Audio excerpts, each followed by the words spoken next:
আসসালামু আলাইকুম। সংবাদে আপনাদের সবাইকে স্বাগত জানাচ্ছি। আমি ফিরোজ তোহা। শুরুতেই আরবে কেবলস সংবাদ শিরোনাম। পুরোদমে ইরান ইসরায়েল ভয়াবহ যুদ্ধ চলছে হামলা পাল্টা হামলা। আর এরই মাঝে ইহুদিবাদী ইসরায়েলের পাশে এসে দাঁড়িয়েছে মার্কিন যুক্তরাষ্ট্র, আর ইরানের পাশে দাঁড়িয়েছে রাশিয়া, চীনসহ পারমাণবিক শক্তিধর মুসলিম দেশ পাকিস্তান। পুরো পৃথিবী এখন এমন এক যুদ্ধ শুরু হয়েছে যে তৃতীয় বিশ্বযুদ্ধ শুরু হয়ে গেছে।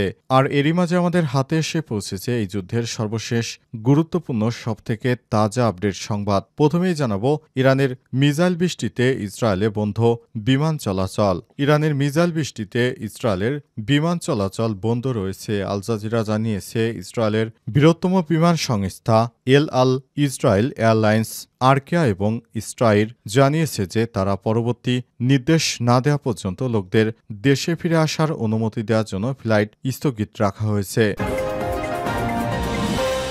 এরপর জানাবো ইরানে মার্কিন হামলার তীব্র নিন্দা জানালো চীন, ইরানকে অস্ত্র দিয়ে সহায়তার ঘোষণা। ইরানের পারমাণবিক স্থাপনায় মার্কিন হামলার প্রতিক্রিয়া জানিয়েছে চীন। এই হামলাকে আন্তর্জাতিক আইনের লঙ্ঘন বলেছে বেইজিং। খবর সাউথ চায়না মর্নিং পোস্টের।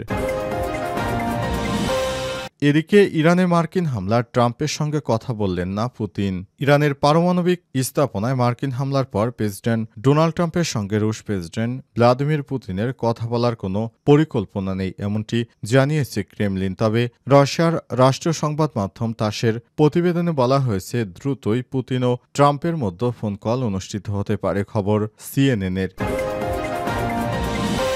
এবারে জানাবো ইরানের সঙ্গে দীর্ঘমেয়াদী সমঝোতার চেষ্টা করছে মার্কিন যুক্তরাষ্ট্র, বললেন ভ্যান্স।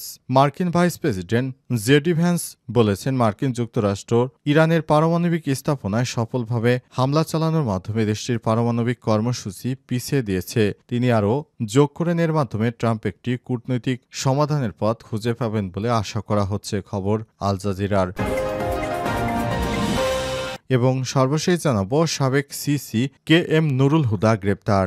সাবেক প্রধান নির্বাচন commissioner CC K M Nurul হুদাকে গ্রেপ্তার করা হয়েছে। আজ সন্ধ্যায় তাকে গ্রেপ্তার করেছে পুলিশ। উল্লেখ্য, বিএনপির সাবেক শেখ হাসিনার সময় ৩টি নির্বাচনে যারা প্রধান নির্বাচন কমিশনার ছিলেন তাদের বিরুদ্ধে আজ মামলা দায়ের করেছে। এই মামলা দায়েরের পরই এই সাবেক সিসিদেরকে গ্রেপ্তার করা হচ্ছে। তারা শেখ হাসিনার ডামি নির্বাচন সহ বিভিন্ন অবৈধ নির্বাচনের স্বীকৃতি দিয়েছিল বলে জানা গেছে। প্রিয় দর্শক, এতক্ষণ শুনছিলেন সংবাদ শিরোনাম, এবারে বিস্তারিত। তবে তার আগে বন্ধুরা অনুরোধ থাকবে এই সংবাদটিতে একটি লাইক দিন। এই চ্যানেলে আপনি নতুন হয়ে থাকলে আমাদের সংবাদটি দেখতে দেখতে চ্যানেলটি সাবস্ক্রাইব করে রাখুন। কমেন্ট করে বন্ধুরা আপনার মূল্যবান মতামত জানিয়ে দিন আপনি বিশ্বের কোন দেশ থেকে বা বাংলাদেশের কোন স্থান থেকে আমাদের সংবাদটি দেখছেন এবং শুনছেন। আর বন্ধুরা, ইরান ইসরায়েল যুদ্ধে আপনি কোন দেশকে সমর্থন করেন কমেন্ট করে বিশ্ববাসীকে জানিয়ে দিন। এবারে বিস্তারিত। ইরানের মিসাইল বৃষ্টিতে ইসরায়েলে বন্ধ বিমান চলাচল। ইরানের মিসাইল বৃষ্টিতে ইসরায়েলে বিমান চলাচল বন্ধ হয়ে গেছে। আল জাজিরা জানিয়েছে ইসরায়েলের বৃহত্তম বিমান সংস্থা এল আল ইসরায়েল এয়ারলাইন্স আরকেয়া এবং ইসরায়েল জানিয়েছে যে তারা পরবর্তী নির্দেশ না দেওয়া পর্যন্ত লোকদের দেশে থেকে ফিরে আসার অনুমতি দেওয়ার জন্য ফ্লাইট স্থগিত রাখবে।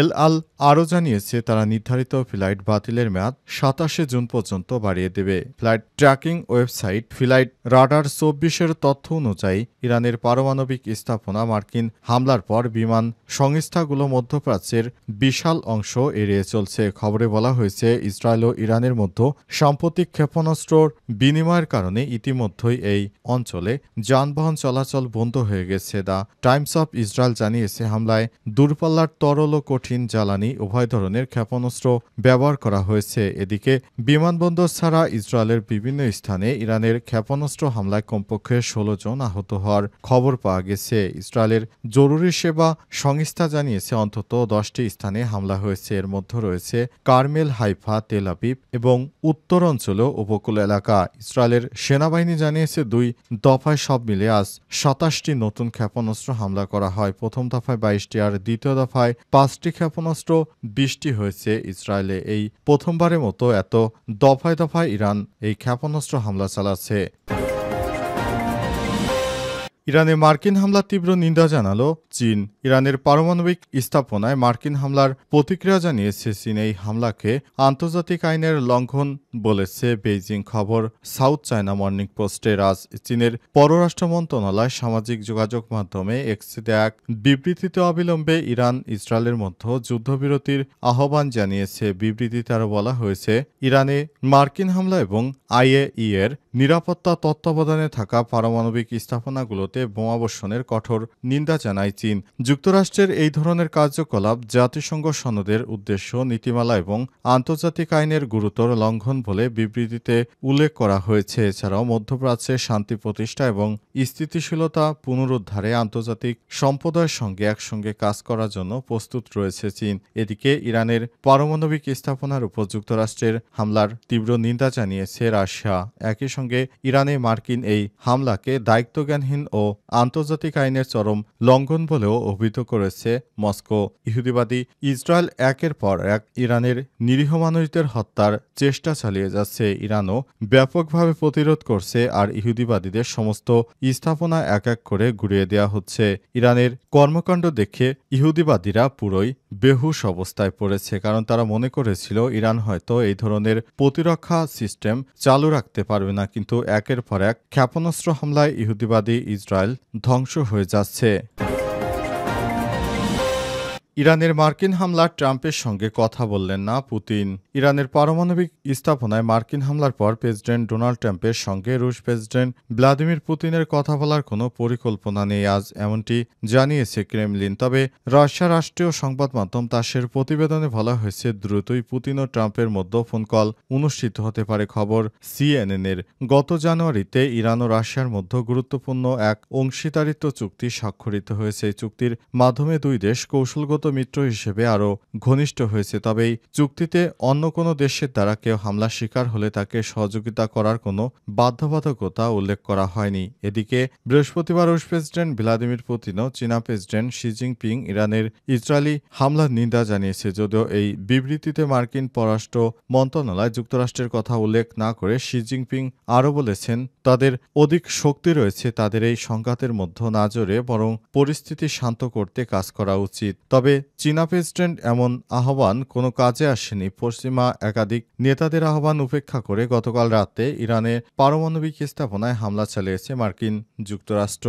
দখলদার ইহুদিবাদী ইসরায়েলের একের পর এক হামলায় ইরানের অবস্থা খুবই শোচনীয় পর্যায়ে চলে আসছে। ইরান কোনোভাবেই ভাবতে পারেনি ইহুদিবাদীরা কোনোরূপ পূর্ব সতর্কতা ছাড়াই এভাবে হামলা চালাতে পারে। সাবেক সিইসি একেএম নুরুল হুদা গ্রেপ্তার। সাবেক প্রধান নির্বাচন কমিশনার সিইসি একেএম নুরুল হুদাকে গ্রেপ্তার করেছে পুলিশ। আজ সন্ধ্যায় তাকে গ্রেপ্তার করা হয়। উত্তরা পশ্চিম থানার ওসি বিষয়টি নিশ্চিত করেন। তবে কোন মামলায় তাকে গ্রেপ্তার করা হয়েছে সে বিষয়ে তাৎক্ষণিকভাবে কিছু জানায়নি পুলিশ। এর আগে রোববার কেএম নুরুল হুদা সহ বিগত ৩ বিতর্কিত জাতীয় সংসদ নির্বাচনে দায়িত্ব পালন করা ১৮ জন নাম উল্লেখ করে অজ্ঞাত আসামি রেখে শেরেবাংলা নগর থানায় মামলা করে বিএনপি। সেই সঙ্গে বিতর্কিত এসব নির্বাচনে দায়িত্ব পালন করা সাবেক ৩ সিইসি সহ অজ্ঞাত পরিচয় মোট ১৯ জনের বিরুদ্ধে নির্বাচন কমিশন ইসি অভিযোগ দায়ের করে।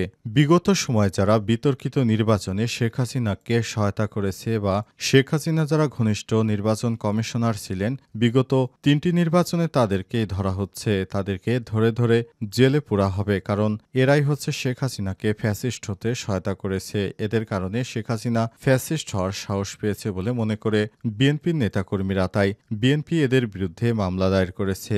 মামলার পরপরই তাদেরকে খুঁজতে শুরু করেছে পুলিশ। পুলিশের অভিযানে অবশেষে এই নির্বাচন কমিশনার সিইসি নুরুল হুদাকে গ্রেপ্তার করা হয়েছে। তারা একসময় বলেছিল তারা নাকি সুষ্ঠু নির্বাচন দিচ্ছে, তবে এখন দেখা যাচ্ছে যে তারা বিগত সরকারের নির্দেশেই তারা নিরপেক্ষ নির্বাচন দিয়ে তারা ডামি ভোটে নির্বাচন দিয়েছিল এবং বিভিন্ন অপকর্মের সঙ্গে সংযুক্ত ছিল। তবে শেষ পর্যন্ত তাদের শেষ রক্ষা হয়নি। তারা এখন আইনের হাতে বন্দী।